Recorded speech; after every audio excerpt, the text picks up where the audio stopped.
he was saying about like the Nelk Boys episode with different people and like building a community and a brand.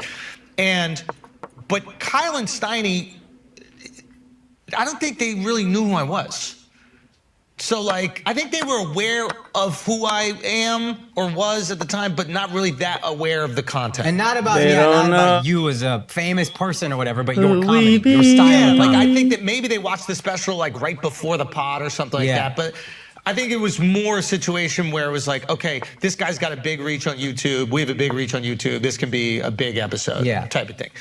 And Steve is the fan. Steve is the sweetest guy in the world. Like, if I called Steve right now probably and asked him to like help me move my apartment, he'd be like, I can be there tomorrow. Like, he's just the sweetest fucking guy. Yeah. So, but he doesn't drive the pod. Yeah. Kyle and Steiny drive the pod. Right. I'm sitting in this thing and I thought that they all were like in the same fraternity or something. I wasn't as familiar with like Nell, but Kyle's kind of like organized these like internet superstars, if you will, like you have Salim and like Bradley Martin, and like built like a team and a brand around it. But in my mind, they all went to college together. So when I'm there and they're not really like talking, and I'm just like, what is going on right now? They said that in the video. They were like, we were nervous because that was the first time we had ever all done a pod together.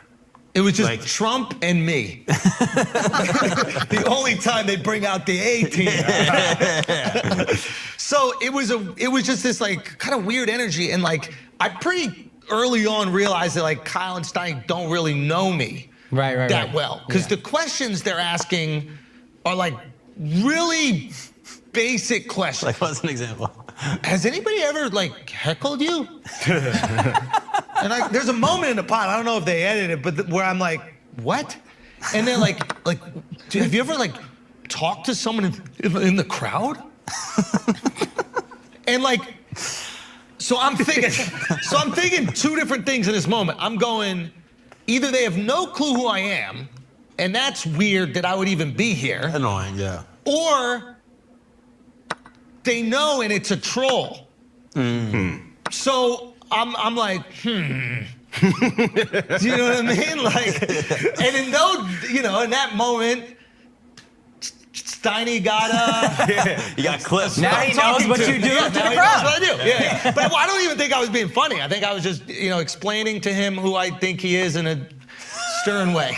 Yeah. So, but you have to understand, it was like a. Oh my God! What the fuck was that? It was like a weird moment. The energy was just kind of off, you know. And dumb. Like, I did not like see we were that. just doing the interview, and like randomly, that. like producers would come in and like angle the Happy Dad cans like to the camera so the logo was facing the can, and I'd be like in the middle of like telling a story or explaining something. It's like a check drop. Yeah, and I'm like, and I'd be like, you hate those. Yeah, exactly. But it was just one of those things where it's like, I'm in this moment where like, okay, I don't think these guys know who I am. There are moments where like none of us talked. Like we just sit there like this, and I'd be like, what is fucking happening right now? So like, and then the logo thing, and I was just like, what is that? Like, the beautiful thing about a podcast is when you have like genuine interest in someone, you get to sit across from them and like ask all your questions and like, get to the bottom of theories. Or if you hate someone, you get to confront them about something. It's just like this beautiful thing. And in the moment where they're moving the logo, I'm like, am I doing a commercial for Happy Dad and not getting paid for it? Like, what is going on right now? So I think do like a base level of research. Like someone is